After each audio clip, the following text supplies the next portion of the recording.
Que l'agriculture entame les débats sur le numérique, c'est pas courant.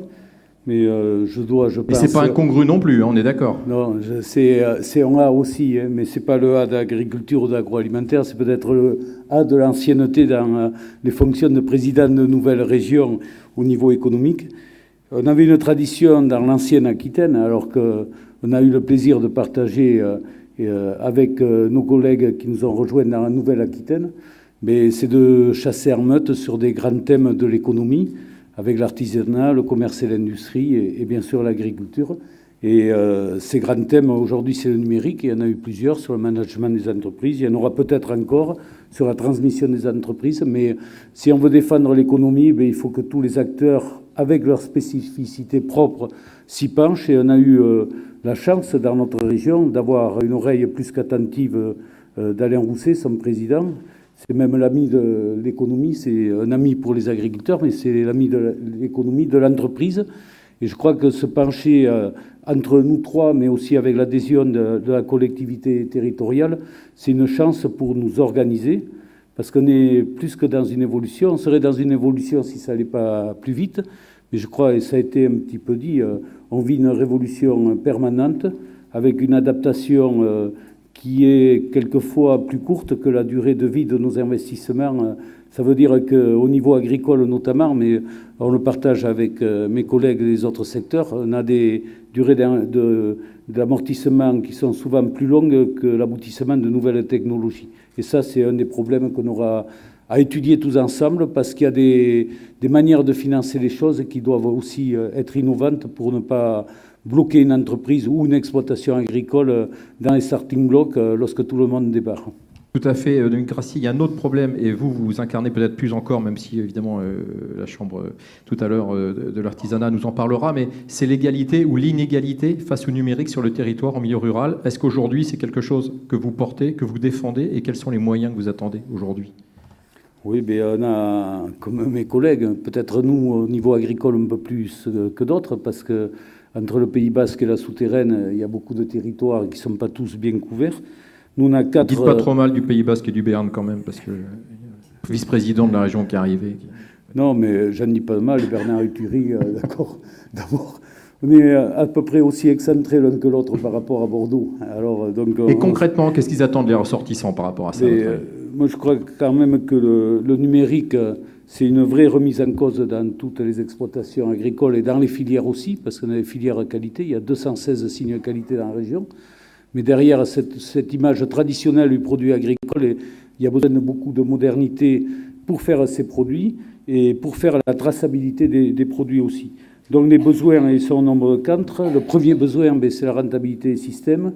Voilà, il faut qu'un agriculteur gagne l'argent pour pouvoir investir en temps et en heure et adopter de nouvelles technologies. C'est l'image du cycliste. Voilà, on ne gagne pas beaucoup d'argent, mais si on arrête de pédaler, le vélo s'arrête. Et quand le vélo s'arrête, le cycliste y tombe. Donc un exploitant agricole est obligé d'avancer, même si quelquefois c'est un peu en côte, mais on est obligé d'avancer et de continuer à investir et pas se tromper d'investissement, parce que je reviens aux durées d'amortissement.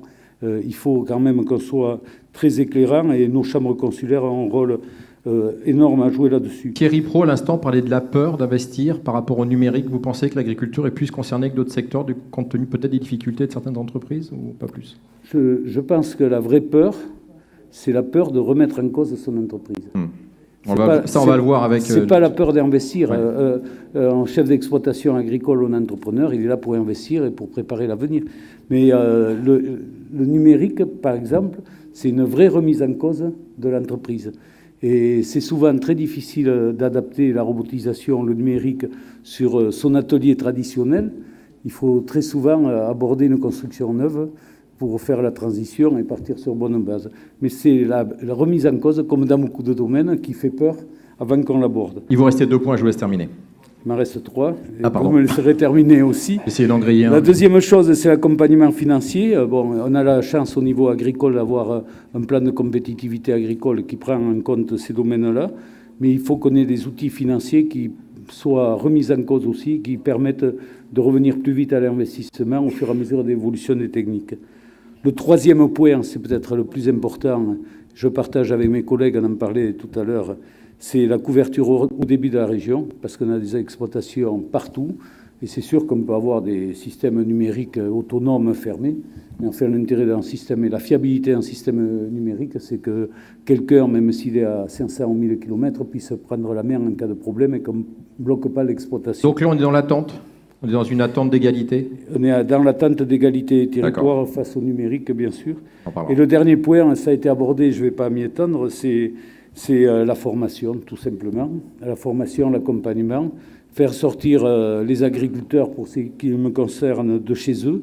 Et là-dessus, on est un petit peu en manque. Certes, on a 2 pôles compétitivité, disons entre guillemets, traditionnels, et même si un pôle compétitivité tourné sur l'innovation, c'est l'agropôle à Agen et c'est le nouveau pôle Agroland dans le département des Landes, comme son nom l'indique. Mais on a besoin d'avoir un peu plus, de créer une ambiance propice à ce changement.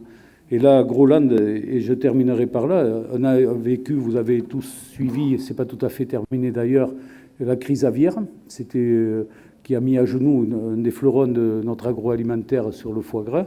2 ans de suite, oui. 2 ans de suite, et là on essaye de s'en sortir justement avec un cluster. On a créé avec Alain Rousset et le président Henri Emmanuelé à l'époque, président du conseil départemental des Landes, un cluster sur la biosécurité. Et le premier travail, c'est avoir une cartographie des élevages grâce au numérique, des mouvements d'animaux, mais pas seulement, ça on avait l'habitude de tracer les animaux, de tracer les produits.